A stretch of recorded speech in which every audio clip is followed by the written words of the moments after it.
लक्ष्मी निवास निलयम विलीन विलयम निधाय रतिवीरम आत्मानुशासनमहं वक्षे मोक्षाय भव्यानाम्।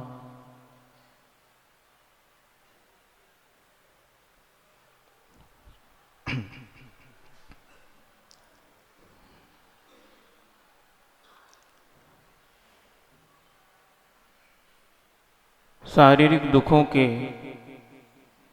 और मानसिक दुखों के बारे में कुछ दिनों से हम सुनते आ रहे हैं। इन दोनों दुखों के अलावा एक प्रकार का और दुख कहा जाता है जिसे आध्यात्मिक दुख कहते हैं। थोड़ा सावधान होकर सुनना। आध्यात्मिक दुख कहना चाहिए कि इस दुख के माध्यम से ही व्यक्ति के मन में भी दुख उत्पन्न हो जाता है, मन में भी पीड़ा उत्पन्न हो जाती है। और जिस व्यक्ति के मन में दुख होता है, मन में पीड़ा हो जाती है, तो उस व्यक्ति का शरीर भी जो है वो रोगग्रस्त हो जाता है, चिंता इत्यादि के कारण। इसीलिए कह सकते हैं कि आध्यात्मिक दुख ही हमारे समस्त दुखों का कारण है।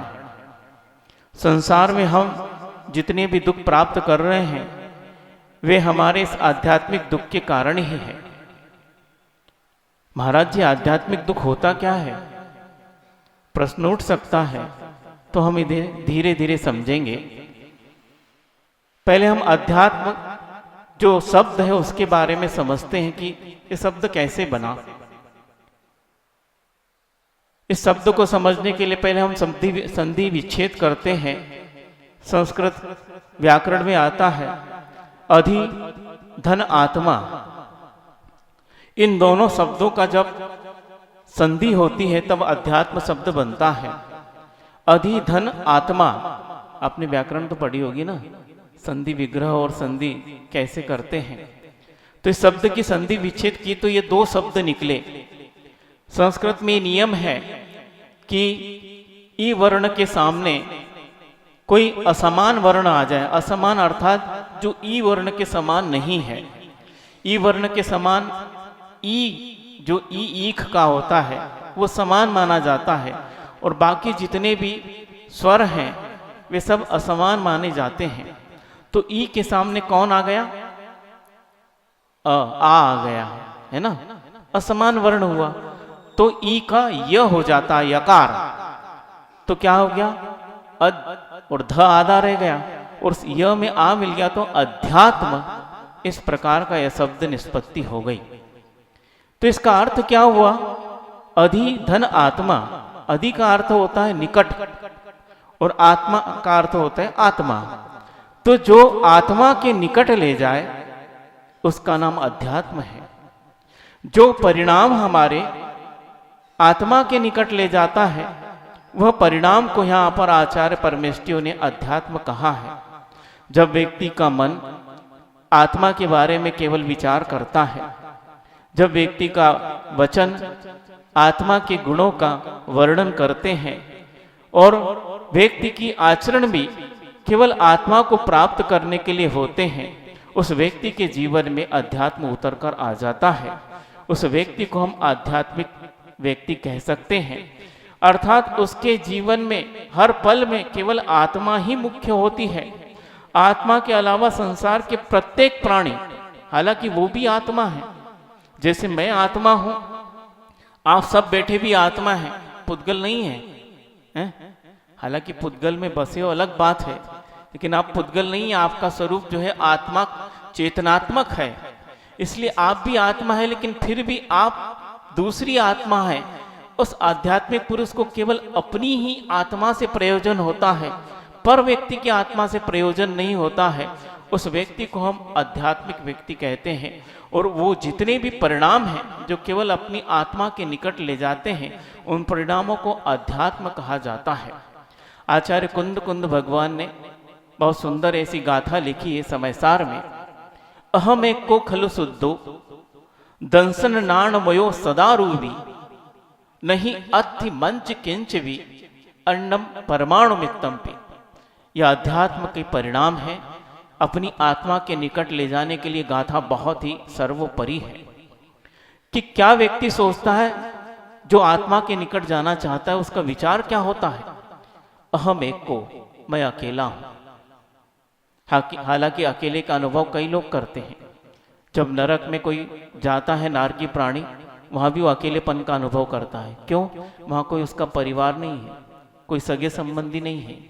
मान लो सगे संबंधी मिल भी जाए तो वहां भी युद्ध छिड़ जाता है। वहां तुमने मेरे साथ एक ही परिवार के सदस्य थे लेकिन ऐसा किया था, और चालू हो जाती लड़ाई। तो वहां हर व्यक्ति अपने आप को अकेला अनुभव करता है, मैं अकेला हूं। इसी प्रकार जब तिर्यंच, जब उनके बच्चे पैदा हो जाते और वो बड़े हो जाते, वो अपने अपने जो है काम पर निकल जाते, तो वह भी व्यक्ति अपने आप को अकेला अनुभव करता है। या संसार में भी मनुष्य होकर भी जब मान लो हमारा कोई साथ नहीं देता, या हम सोचते हैं कि इस प्रकार की परिस्थिति जब सब मेरे साथ रहे और कोई नहीं देता, तो व्यक्ति अकेलेपन का अनुभव करता है। लेकिन आचार्य परमेष्ठी कहते हैं ऐसे अकेलेपन के अनुभव से व्यक्ति के जीवन में अध्यात्म नहीं आ सकता। वो अकेलेपन का अनुभव क्यों कर रहे हैं? केवल अपनी कषायों के माध्यम से, कर्म के माध्यम से मैं अकेला हूं। क्या चेहरे के भाव भी बदल गए ना? देखा हमारे चेहरे का भाव, मैं अकेला हूं, अकेला रह गया। लेकिन जो वस्तु स्वरूप को जान जाते हैं वो बहुत ही प्रसन्न होकर, मैं अकेला हूं, मेरा इस दुनिया में कोई नहीं है। ये जितने भी संबंध हैं, ये सारे के सारे संबंध स्वार्थ पर आधारित है। ये मेरे स्वाभाविक संबंध नहीं है, वैभाविक संबंध है। जो भी कर्म के उदय से बने हैं, मैं इस पर्याय में आया हूं और जिसके यहां आया हूं उस व्यक्तियों से मेरे संबंध हो गए हैं। ये पर्याय जब नाश होगी, कहीं और चला जाऊंगा, उनसे संबंध बन जाएंगे। ये सारे के सारे कर्मकृत संबंध है। मेरा आत्मा तो कर्म से जो है निरावरण है। आज भले ही कर्मों के माध्यम से वह संसार में चतुर्गति में भ्रमण कर रहा है, लेकिन वास्तविक स्वभाव उसका भ्रमण करना नहीं है। इस प्रकार का वो विचार करते हुए व्यक्ति बहुत ही प्रसन्न हो जाता है। भले ही समूह के बीच रहता है, हजारों के समूह के बीच रहेगा, सारे व्यक्ति उससे संबंध बना के रहेंगे, लेकिन फिर भी उसके अंदर वस्तु स्वरूप का ज्ञान है। वे विचार करता है कि मैं तो वस्तु तो इस संसार में अकेला हूं। भले ही जुड़वा भी पैदा होते हैं, आप लोग कहते हैं ना, एक महाराज जी जुड़वा है, एक ही तारीख को इनका जन्म है, एक ही दिन को जन्म है, एक ही माह है, एक ही सन है, लेकिन एक समय बिल्कुल नहीं हो सकता। क्या दोनों की कुंडली अलग बनेगी बंधु? कुंडली जब बनाने जाओगे अलग बनेगी। क्यों? क्योंकि टाइम, एक एक सेकंड के टाइम में कुंडली में जमीन आसमान का अंतर आ जाता है। ये क्या हुआ? समय का अंतर है। एक साथ पैदा हुए लेकिन हुए तो अकेले, कोई साथ में आता नहीं तो साथ में जाता भी नहीं। जुड़वा भले ही हो जाओ, तीन भी हो जाओ, लेकिन क्रम से होंगे, एक साथ नहीं हो सकते हैं। समय में तो अंतर आता ही है। इसलिए वो व्यक्ति विचार करता है कि इस दुनिया में मैं अकेला हूं। यह अकेला विचार करने के माध्यम से उसके अंदर कोई दुख नहीं हो रहा है, उसके जीवन में कड़वाहट नहीं आ रही, उसके जीवन में तो ये सोचकर और उत्साह आ रहा है, जब मैं अकेला हूं तो फिर किस व्यक्ति का विकल्प करूं, किस चीज के लिए विकल्प करूं, किस व्यक्ति के लिए विकल्प करूं, मैं किसके लिए मेरा कहूं और किसके लिए पराया कहूं, किसके लिए कहूं? जब मैं अकेला हूं, मेरा यहां कोई है नहीं, तो मैं किसको मेरा कहूं और किसका पराया कहूं? ये तो केवल संबंध है, इस स्वार्थ के संबंध है। इस प्रकार विचार करता तो मैं अकेला हूं, अहम एक को, और वस्तु तो मैं शुद्ध हूं। आज संसारी अवस्था में कर्म के माध्यम से आकर अशुद्धता प्राप्त की है, ये तो कर्मकृत है, लेकिन वस्तु तो मेरा जो स्वभाव है वो शुद्धत्व का लेकर है। मैं शुद्ध हूं, भाव कर्म, द्रव्य कर्म और नौ कर्म से रहित होकर मेरा आत्म तत्व शुद्ध है। और क्या है? हमें को खलु शुद्धो दंसन नाण, ज्ञान और दर्शन ये मेरा स्वभाव है। मैं देख सकता हूं, जान सकता हूं, उसके आगे कोई क्रिया नहीं कर सकता। देखना और जानना मात्र मेरा स्वभाव है। और एक स्वभाव है, मैं अरूपी हूं, अर्थात मेरा कोई रूप नहीं है। ये जो सामने आकार प्रकार दिख रहे हैं, काला पीला नीला दिख रहा है, जो शरीर के कट्स दिख रहे हैं, वे सब पुद्गल के शरीर के हैं, आत्मा के नहीं हैं। इसलिए मैं दिखने वाला नहीं हूं। जो मुझे देख रहा है वो भी नहीं दिखता। जो देख रहा है, अर्थात आप मुझे देख रहे हैं, पर आप काहे से देख रहे हैं? आत्मा से, आंखों से देख रहे हैं। किसको देख रहे हैं? शरीर को। देखने वाला भी जो है वो भी नकली है, और जो दिख रहा है वो भी नकली है। असली क्या है? असली किसी को दिखता ही नहीं, केवल अनुभव में आता है। केवल ज्ञान में भी आत्मा प्रत्यक्ष नहीं दिखती, क्योंकि अरूपी है। अरूपी पदार्थ कभी रूपवान नहीं हो सकते, चाहे केवल ज्ञान हो जाए। केवल ज्ञान जिसको हुआ है वो भी अपनी आत्मा को अनुभव करता है अरूपी के रूप में, और दूसरे की भी आत्मा को जब वो देखेगा तो वो दिखेगी नहीं। वो अरूपी पदार्थ अरूपी ही रहते हैं। जो पदार्थ रूपी है वो रूपी ही रहेंगे। कोई पदार्थ अपने स्वरूप से चलायमान नहीं होता। इसीलिए यह आत्मा न तो मैं देख सकता हूं, न सामने वाले को दिख सकती है। जो दिख रहा है और जो देखा जा रहा है वो सारा का सारा नकली है। इस नकली माल में ही हम किस प्रकार का रागद्वेष कर लेते हैं, बस यही हमारी विडंबना है। तो मैं अरूपी हूं और मयो रूपी दंसन नाणमयो सदा रूपी नवी अथि मज्ज किंचवी।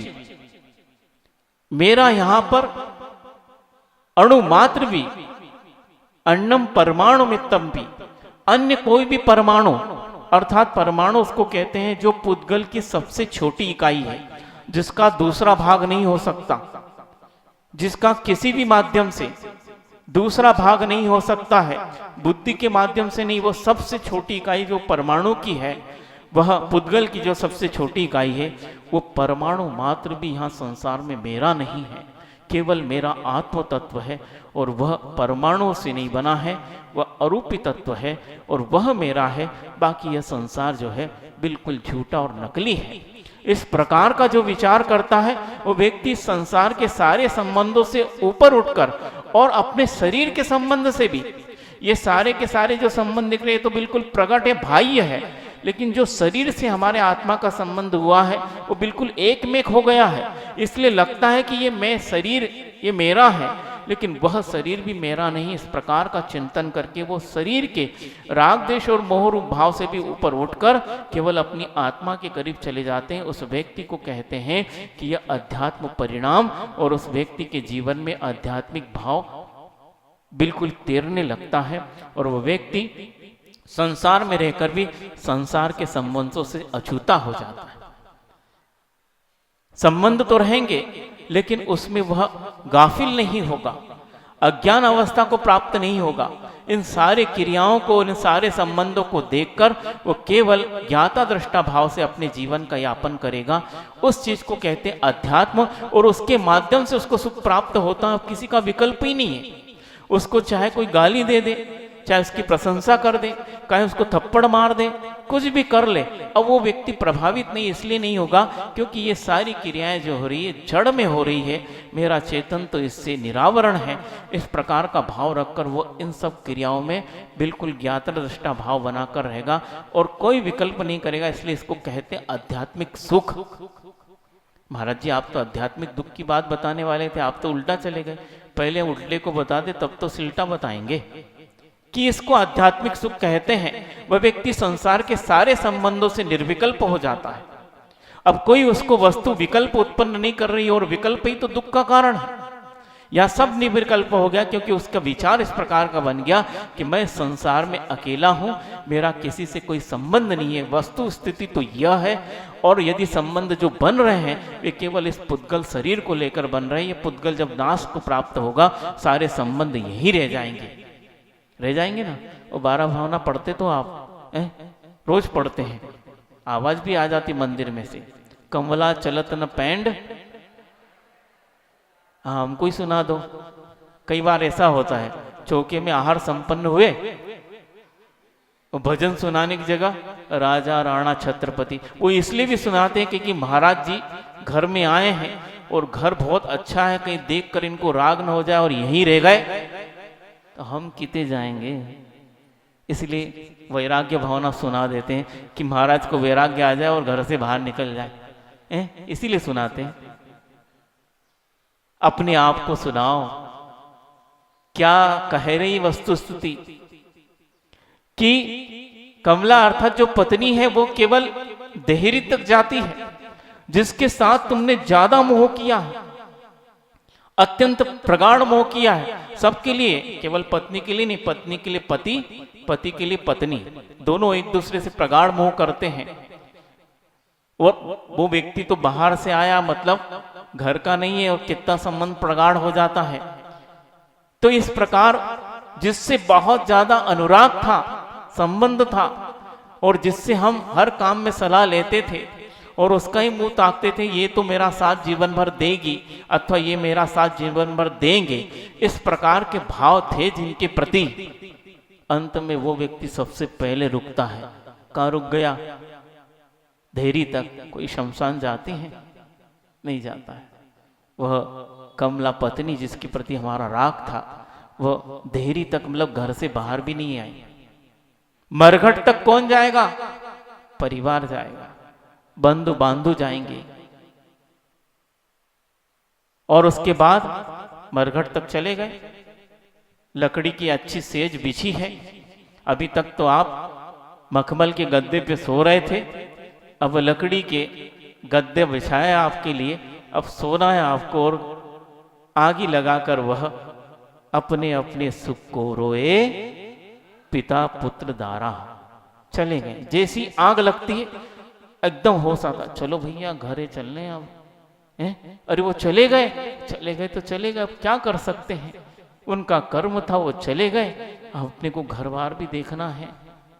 अपने अपने सुख के लिए वो पुनः आ जाते हैं और ज्यादा से ज्यादा 13 दिन तक शोक मना लेते हैं। वो भी इसलिए मनाते कि कोई आ जाता है तो उसके लिए बात बतानी पड़ती है। यदि मान लो उसके सामने नहीं रोएंगे तो क्या कहेंगे, इतनी भी अकल नहीं, इनको इतना व्यवहारिकता नहीं है, इनके वो चले गए और ये रोना ही नहीं आ रहा इनको।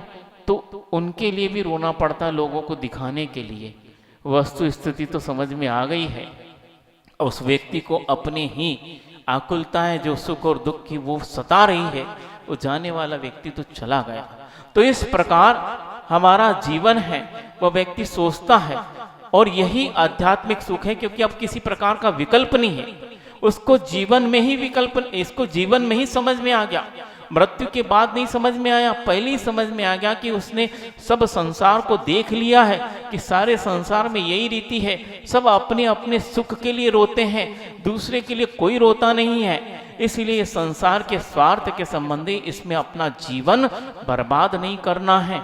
इस प्रकार के जिसको भाव आ जाते हैं, वह जीवित अवस्था में ही अपने आप निर्विकल्प अवस्था को प्राप्त होने लगता है। इसलिए उसको सुख होने लगता है, क्योंकि विकल्प ही दुख है, इसलिए वो निर्विकल्प हो जाता है। इसलिए आचार्यों ने इसको आध्यात्मिक सुख कहा है। तो महाराज जी, आध्यात्मिक दुख क्या है? इस अध्यात्म ज्ञान के अभाव में जो परिस्थिति होती है उसको आचार्य ने आध्यात्मिक दुख कहा। समझ में आया? नहीं आया? जो इस प्रकार का भेद विज्ञान जिसके पास है, मेरा शरीर मेरी आत्मा भिन्न है, ये भले ही एक में होकर रह रहे हैं, लेकिन इन दोनों का स्वभाव भिन्न है, इनके लक्षण भिन्न है, इनके गुण भिन्न है, ये सारी की सारी परिस्थितियां भिन्न है। आत्मा के गुण, आत्मा का स्वभाव, आत्मा का स्वरूप भिन्न है। इस शरीर के गुण, इस शरीर का स्वभाव, इस शरीर का स्वरूप भिन्न है। ये दोनों एक में नहीं हो सकते, लेकिन कर्म के कारण ये एक में जैसे लगते हैं। जैसे पानी का स्वभाव भिन्न है और दूध का स्वभाव भिन्न है, लेकिन आप दूध में पानी मिला दोगे और पानी में दूध मिला दोगे कि दोनों का रंग एक जैसे हो जाएगा, आप पता नहीं कर पाओगे कि ये दूध है कि पानी है। लेकिन एक व्यक्ति ऐसा है इस संसार में जो आपको दूध और पानी अलग करके बता सकता है। कौन है? तुम हैं? हाँ, हंस ऐसा व्यक्ति है। कितना भी मान लो एक छटाक दूध और 10 किलो भी पानी मिला दो, वो छटाक भर दूध पी लेगा आपका पानी उतना ही, और उसको तोल लेना एक्यूरेट 10 किलो मिलेगा, एक बूंद भी वो पानी को ग्रहण नहीं करेगा, दूध को ग्रहण करेगा। इसी प्रकार जैसे हंस को भेद विज्ञान है, दूध और पानी अलग है, दूध ग्रहण करना मेरा स्वभाव है, पानी ग्रहण नहीं करना है मुझे, ये मेरा स्वभाव नहीं है। वो पानी को तुच्छ समझकर छोड़ देता है और दूध को ग्रहण कर लेता है। उसी प्रकार जिसके जीवन में अध्यात्म आ गया है, वे आत्मा और शरीर के स्वरूप को समझ लेते हैं और आत्मा को ग्रहण करने के लिए जितने भी कार्य है और आत्मा के निकट जाने के लिए जितने कार्य है, उन कार्यों में रुचि रखते हैं, उन कार्यों को अपनाते हैं और उससे भिन्न जितने कार्य हैं उन सब कार्यों को छोड़ देते हैं। इस प्रकार यह आध्यात्मिक सुख हुआ। लेकिन जिसके जीवन में इस प्रकार का भेद विज्ञान नहीं है, जो व्यक्ति शरीर को ही आत्मा मान बैठा है, उस व्यक्ति के जीवन में अध्यात्म के अभाव में जो दुख उत्पन्न होता है उसको आचार्यों ने आध्यात्मिक दुख कहा। अब आ गई बात समझ में? जहां अध्यात्म भाव का सद्भाव है, जहां शरीर और भेद आत्मा में भेद है, इस प्रकार का ज्ञान है, और केवल ज्ञान नहीं है, उसका आचरण भी विद्यमान है, उसके माध्यम से जो व्यक्ति को निर्विकल्प भाव आते हैं उसको आध्यात्मिक सुख कहा है। लेकिन ये भाव जिसके अभाव को प्राप्त है, जिसको आत्मा और शरीर का भेद विज्ञान नहीं है, और जो शरीर को ही आत्मा मानकर चल रहा है और उसको उस कारण जो भी दुख मिलता है, उस व्यक्ति के लिए आचार्य ने कहा यह आध्यात्मिक दुख है। इसी के माध्यम से व्यक्ति के जीवन में दुख आते हैं। और वस्तुतः बंधुओं, हम जब शरीर और आत्मा का भेद ज्ञान नहीं जान पाते, तभी सारी दुख हमारे जीवन में आते हैं, तभी मानसिक दुख आता है, तभी शारीरिक दुख आता है। ये दुखों के लिए जड़ मूल है। जब तक हम इस भाव को नहीं समझ पाएंगे, तो जो व्यक्ति अपने आप को अकेला भिन्न समझता है वह आध्यात्मिक भाव रखता है। लेकिन जो व्यक्ति अपने आप को, शरीर को ही आत्मा समझता है, उस व्यक्ति के जीवन में अध्यात्म आ ही नहीं सकता। वो जीवन भर दुख भोगेगा। क्यों भोगेगा? क्योंकि हमेशा उसका चिंतन क्या रहेगा? 6 डाला पड़ी है, दूसरी ढाल में शायद आता है, मैं सुखी दुखी मैं रंग राव, मेरे धन ग्रह गोधन प्रभाव, मेरे सुततीय में बेरूप सुभग मूरख प्रवीण। क्या है ये? वो क्या लिखा है वह? जीव की विपरीत धारणा, जो मिथ्या दृष्टि जीव है उसकी क्या धारणा है? क्या धारणा है? मैं सुखी हूं। कोई व्यक्ति कहता मैं दुखी हूं। दिख तो तुम दोनों एक जैसे रहे हो, इनकी 2 आंख तुम्हारी 2 आंख, इनके 2 पांव तुम्हारे 2 पांव, तुम सबका आकार प्रकार एक सा है, फिर मैं दुखी और ये सुखी क्यों? यदि ये आपका एड्रेस है तो ये तो गलत हो गया। या तो सबको सुखी होना चाहिए या सबको दुखी होना चाहिए। आत्मा का स्वभाव चाहे वो चींटी हो चाहे हाथी हो, बदला है क्या?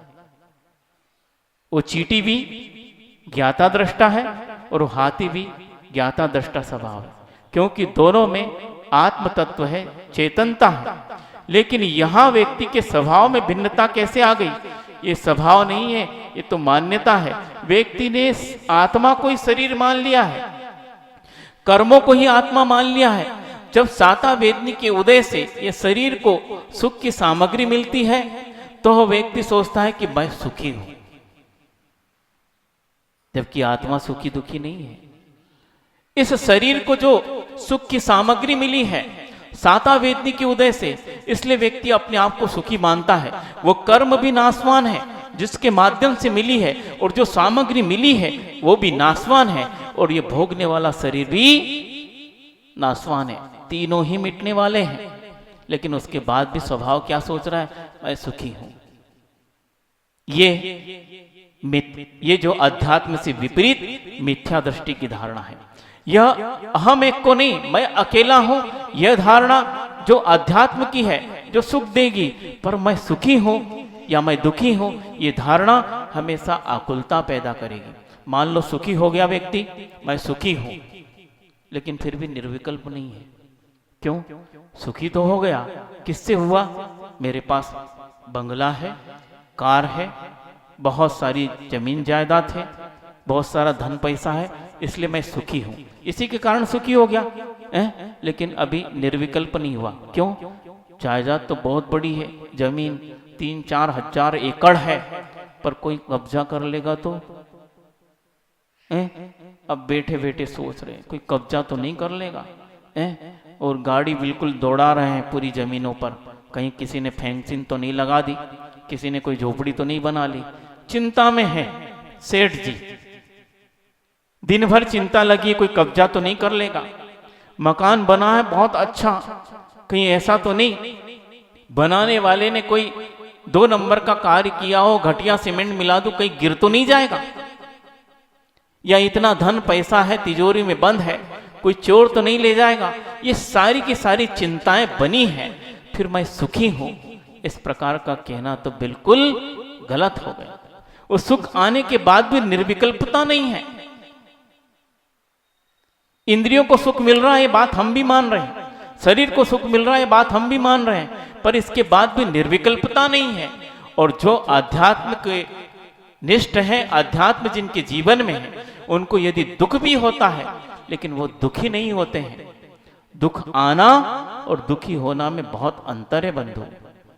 असाता वेदनी के कारण से उनके जीवन में भी दुख आएगा और आता है, ऐसा है कि नहीं आएगा, क्योंकि असाता वेदनी उनके पास भी है, भाव भाव से उसका बंद किया है, लेकिन उसके बाद भी उदीर्णा भी यदि हो जाएगी तो भी वह व्यक्ति दुख का अनुभव करेंगे, लेकिन दुखी 3 काल में नहीं होंगे, क्योंकि वो जानते हैं न मैं तो सुखी हूं न मैं दुखी हूं, मैं क्या हूं? मैं तो ज्ञाता दृष्टा आत्म तत्व हूं। उस चेतनता की गहराई में वो जीते हैं, उसी में रहते हैं। लेकिन यह संसारी प्राणी जिसके अंदर अध्यात्म शून्यता है, वह इन भारी कर्म उदय कृत जो भी प्रकृति जो परिस्थिति बनती है उनके माध्यम से अपने जीवन को तोलता है कि मैं ये हूं, मैं सुखी हूं क्योंकि धन सामग्री है और इसका अभाव हो गया, मैं दुखी हूं। चेहरा बन जाता है, रोने लगते हैं, आंसू आ जाते हैं और बहुत तेज विलाप करने लगते हैं। लोग उनको देखकर पत्थर हृदय हो वो भी पिघल जाए, भी ये क्या हुआ? मैं दुखी हूं। क्या तुम सुखी हो या तुम दुखी हो? सही सही बताना, तुम हो कौन? हमारे आध्यात्मिक दुख का यही कारण है, आज तक पता नहीं चल पाया मैं हूं कौन। अपने आप की पहचान जब तक नहीं होती तब तक व्यक्ति दुख उठाता है, और उसी दुख को आचार्यों ने आध्यात्मिक दुख कहा है। जब तक अपने आत्म तत्व की अपनी स्वयं की पहचान नहीं हो पाती है तब तक व्यक्ति दुख ही उठाता है। मान लो उसको सुख कदाचित मिल भी गया तो वो सुखाभास है, नकली सुख है, उस सुख में कभी भी उसको निर्विकल्पता नहीं आ सकती। लेकिन जिस वक्त व्यक्ति सोच समझ जाता है कि वस्तु तो मैं हूं कौन, मेरा स्वरूप क्या है, मेरा स्वभाव क्या है, मेरा गुण क्या है, जिस दिन ये व्यक्ति समझ जाता है उस दिन व्यक्ति को यदि दुख भी उत्पन्न हो जाए तो व्यक्ति कभी दुखी नहीं होगा, क्योंकि उसको स्वरूप का ज्ञान है। कहीं कठिन तो नहीं लग रहा बंधु? ऐसा तो नहीं कल नहीं परसों व्यक्ति ने किसी आके कहा था आज थोड़ा सा समझ में नहीं आया, कठिन सा लगा। हमने कहा भैया क्या कठिन हो गया था? तो आज ये समझ में आ रहा है कि नहीं आध्यात्मिक दुख किसको कहते हैं, आध्यात्मिक सुख किसको कहते हैं। बस थोड़ा सा अंतर है, शरीर और आत्मा का जहां भेद विज्ञान हो जाए और उस भेद विज्ञान को समझकर जिस व्यक्ति की क्रिया उसी रूप होती है तो उसे आध्यात्मिक सुख कहते हैं। और इस ज्ञान का जहां अभाव है, जहां शरीर और आत्मा का भेद विज्ञान नहीं है, उस व्यक्ति को जिस प्रकार भी कुछ भी मिलेगा, मान लो सुख भी मिल जाए तो वो उसके दुख का कारण होगा, क्योंकि उनने उस सुख के स्वरूप को नहीं समझा कि ये सुख वस्तु तो मुझे मिला क्या, किसके कारण मिला, कहां से आया, उस स्वरूप को नहीं समझा तो व्यक्ति उस सुख को लेकर भी कभी निर्विकल्प नहीं हो पाएगा, हमेशा विकल्प करके दुखी ही होगा। इसीलिए आचार्य ने उसको आध्यात्मिक दुख का नाम दिया है, क्योंकि यह आत्मा और शरीर के भेद विज्ञान को नहीं जानने के कारण उत्पन्न होता है। अध्यात्म भाव नहीं आने के कारण उत्पन्न होता है, इसलिए इसको अध्यात्म के अभाव में होने वाले दुख को आध्यात्मिक दुख कहा है कि मैं इन परिस्थितियों के कारण अपने आप को वैसा मानने लगता हूं, मैं सुखी हूं, दुखी हूं, अथवा मैं राजा हूं, अथवा मैं गरीब हूं, अथवा मैं बलशाली हूं। वीर्यांतराय कर्म का क्षयोक्षम हो गया, बहुत बल प्राप्त हो गया, शरीर में बल उत्पन्न हो गया, 100 पहलवान को, 1000 पहलवान को हराने की हिम्मत आ गई, लेकिन उसके बाद भी निर्विकल्प नहीं है वो व्यक्ति। इतना बलशाली है, तुमको कोई जीत नहीं सकता। चक्रवर्ती 6 खंड का राज्य है, सारे व्यक्ति राजा जितने भी हैं और जितनी प्रजा है उनके स्वामी हैं, सब उसके चरणों में नतमस्तक है। 32,000 राजा मुकुटबद्ध, वो भी चरणों में नतमस्तक है, लेकिन फिर भी चक्रवर्ती को चैन नहीं है। क्यों नहीं है? क्यों नहीं है? उसको ये पता नहीं है कि मैं और शरीर भिन्न है, असंयम अवस्था है। वो इन भोगों को ही अपने सुख और दुख का कारण मान रहा है, अपनी आत्म तत्व की ओर उसकी रुचि नहीं है। इसलिए इतना सारी संपदा होने के कारण भी उसको निर्विकल्पता नहीं है, बेचैनी है, क्योंकि वो सही स्वरूप को नहीं समझ रहा है। जब तक हम प्रत्येक पदार्थ के सही स्वरूप को नहीं समझेंगे, तब तक हमारे जीवन में आध्यात्मिक दुख बना रहेगा। प्रत्येक द्रव्य का, प्रत्येक तत्व का, प्रत्येक पदार्थ का स्वरूप जब तक हमारे ज्ञान में उतरेगा नहीं, और केवल ज्ञान में नहीं, जब तक हमारे आचरण में नहीं उतरेगा, तब तक हम आध्यात्मिक दुख प्राप्त करते ही रहेंगे। और ये प्रत्येक प्राणी को मिलता है, चाहे उसे साता वेदनी का उदय भी क्यों न हो और खूब पंचेंद्रिय के भोग भोग रहा हो, तब भी आध्यात्मिक दुख उसके जीवन में है और वो हमेशा विकल्प में बना रहेगा। और जिसको असाता वेदनी का उदय है, उसको तो दुख हो ही रहा है, उसके जीवन में भी दुख बना रहेगा। इसलिए आचार्य ने कहा हमारे जीवन से सर्वप्रथम इस आध्यात्मिक दुख को हटाना है, अर्थात अध्यात्म भाव को अपने हृदय में लाना चाहिए। ये सारा का सारा जो क्रियाकलाप देख रहे हैं, ये सारा का सारा क्रियाकलाप हमारे कर्म के कारण उत्पन्न हुआ है। बहुत अच्छी बात याद आ रही है, उदाहरण है, एक देश है भैया, लेकिन फिर भी समझना। आईना है, आपके सामने रखा है, और आईने में आप के सामने से आप गुजरे, क्या हुआ? आईना मतलब समझ रहे हैं ना, दर्पण। क्या हुआ? उसके सामने से गुजरे, आपकी तस्वीर उसमें झलक गई। आपका भैया गुजरा, उसकी तस्वीर उसमें झलक गई। कोई भी व्यक्ति उसके सामने से गुजरे, उस आईने में वो तस्वीर झलक जाती है। अब आईने को आप दोष दो कि भैया ये क्या बता रहे तुम, सबकी तस्वीरें बताने लगे हो। आईना कहेगा भैया मैं तो आईना हूं, जो जैसा आएगा उसकी तस्वीर इसमें दिखेगी। अर्थात आईने में स्वयं का कोई भी आकार और प्रकार नहीं है। आईने में जब भी झलकेगा वो मेरा आकार प्रकार झलकेगा जो शरीर का है। आईने का कोई आकार प्रकार नहीं, भले ही आईने को आप 2x2 का बना दो, वो तो आपने प्रकार बना दिया, लेकिन उसमें कोई भी आउटलाइन नहीं है, कोई भी तस्वीर उसके अंदर नहीं बनी है, वो तो बिल्कुल कोरा है। लेकिन जैसे आप जाओगे, आपका जैसा आकार प्रकार होगा वो झलक जाएगा। आपका रिफ्लेक्शन आईने में है, आईने का कोई दोष नहीं है। सही है ना? आपका रिफ्लेक्शन आईने में पड़ रहा है, आईने का कोई दोष नहीं है। आप जैसे होंगे वैसे ही उसमें दिखेगा, लेकिन हम आईने को दोष दें तो ये हमारी गलती है। उसी प्रकार कोई पर निमित्त व्यक्ति बना है जिसके माध्यम से हमें सुख और दुख मिल रहा है, हम उस व्यक्ति के ऊपर आरोपण कर दें कि इस व्यक्ति ने हमें सुख दिया, इस व्यक्ति ने हमें दुख दिया, इस व्यक्ति ने हमें गाली दी, इस व्यक्ति ने हमारी प्रशंसा की, ये व्यक्ति मेरा दुख का कारण है, ये व्यक्ति मेरा सुख का कारण है, या पदार्थ मेरे सुख दुख का कारण है, तो आचार्य कहते कि ये तुम्हारी गलती है। जिस प्रकार आईना केवल रिफ्लेक्शन दे रहा है, उसी प्रकार तुम्हारे कर्म का रिफ्लेक्शन इस व्यक्ति में पड़ रहा है और तुम्हें दिख रहा है कि इस व्यक्ति ने दिया है। बात समझ में आई? जिस प्रकार आपका रिफ्लेक्शन उस आईने में पड़ा, उस आईने का दोष नहीं, उसी प्रकार तुम्हारे अंदर जैसे कर्म उदय है, वो कर्म का उदय उस व्यक्ति में आपको दिखने में आएगा कि ये क्रिया जो कर रहा है ये मेरे अहित के लिए है। उस व्यक्ति का दोष नहीं, हम टूट पड़ते निमित्त पर, इसने ऐसा किया, उसकी क्या हिम्मत वो ऐसा कर ले। तुम्हारा कर्म उदय में आया और वहां रिफ्लेक्शन दिख गया और तुमने उसके ऊपर दोषारोपण कर दिया। बस यही अज्ञानता है, इसी को आध्यात्मिक दुख बोलते हैं, क्योंकि हम स्वरूप नहीं समझ पाए। मेरे अंदर वो कर्म है, वो बाहर रिफ्लेक्शन में दिख रहा है, उस व्यक्ति का ऐसा दोष नहीं है। हम तो कह रहे हैं एकांत से नहीं, एकांत से उसका दोष नहीं है, क्योंकि तुम्हारे अंदर वो कर्म नहीं आएगा।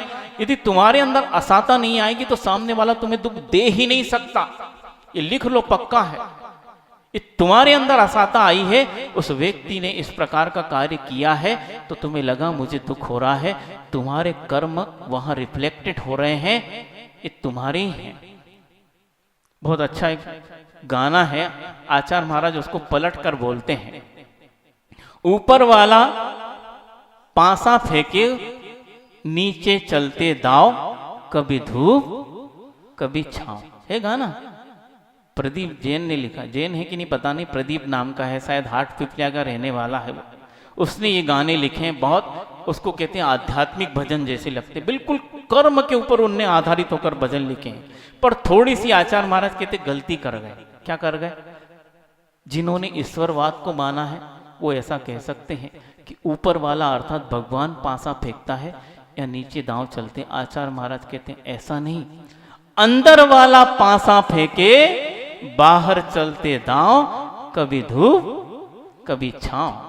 ये अंदर जो भगवान आत्मा बैठी है, अभी शैतान आत्मा है, अभी भगवान नहीं बन पाई।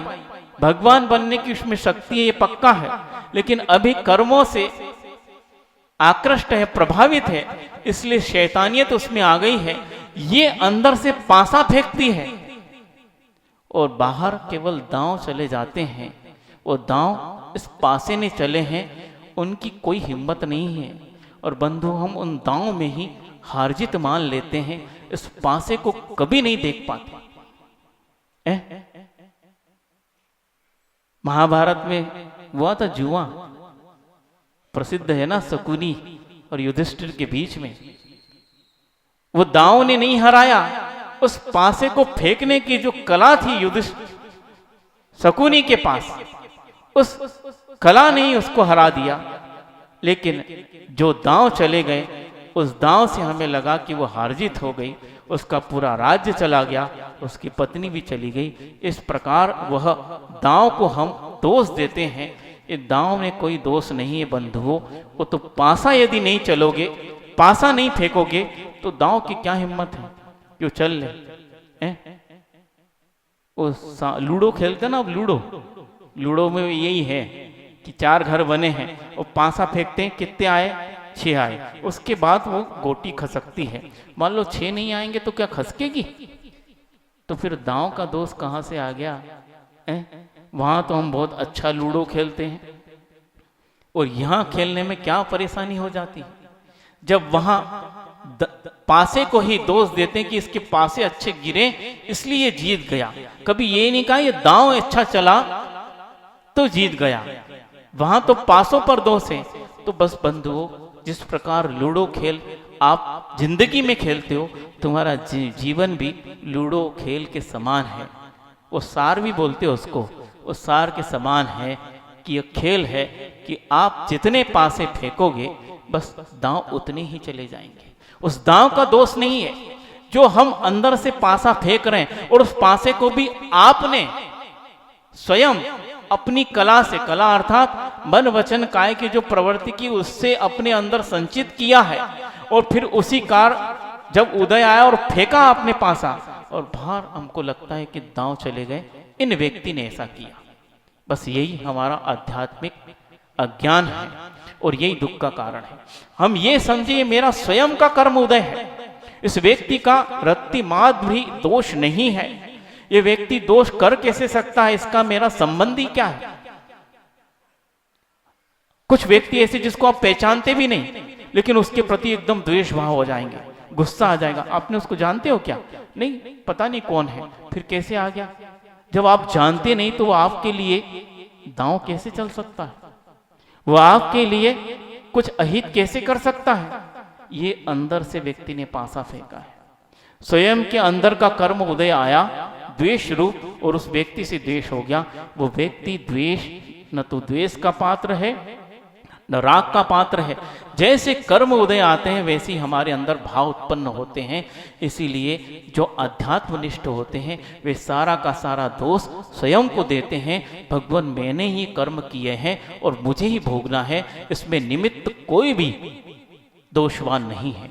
निमित्त अवश्य बनेंगे, बिना निमित्त के कर्म उदय नहीं होगा। उनको कर्म उदय लाने के लिए विचारों को निमित्त बनना पड़ रहा है, ये विचार वो करते हैं, तभी उनके जीवन में आध्यात्मिक सुख आता है। लेकिन जो निमित्त पर टूट पड़ते हैं उसी के जीवन में आचार्य परमेष्ठी कहते कभी सुख आ नहीं सकता, वो जीवन भर दुख भोगेगा। और उसी दुख को आचार्य ने आध्यात्मिक दुख कहा है। समझ में आ गया? समय बहुत हो गया है? बहुत खोलकर समझाया है कि क्या होता आध्यात्मिक सुख और क्या होता आध्यात्मिक दुख। इतना ही समझना, जब तक हम आत्मा और शरीर में भेद विज्ञान को नहीं जान पाएंगे और उस प्रकार का आचरण नहीं कर पाएंगे और हमेशा निमित्तों को दोष देते रहेंगे तो निश्चित रूप से आपके जीवन में आध्यात्मिक दुख उत्पन्न होता रहेगा।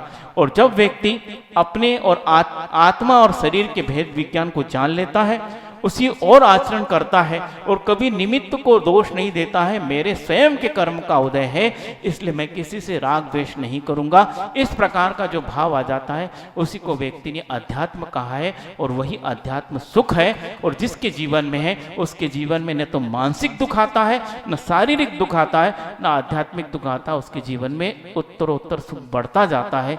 इसलिए बंधुओं, ये 3 प्रकार के दुखों का आपके सामने विश्लेषण किया है। दुख तो बहुत प्रकार के हैं, फिर समय मिलेगा तो और चर्चा करेंगे। अहिंसा परमो धर्म की जय।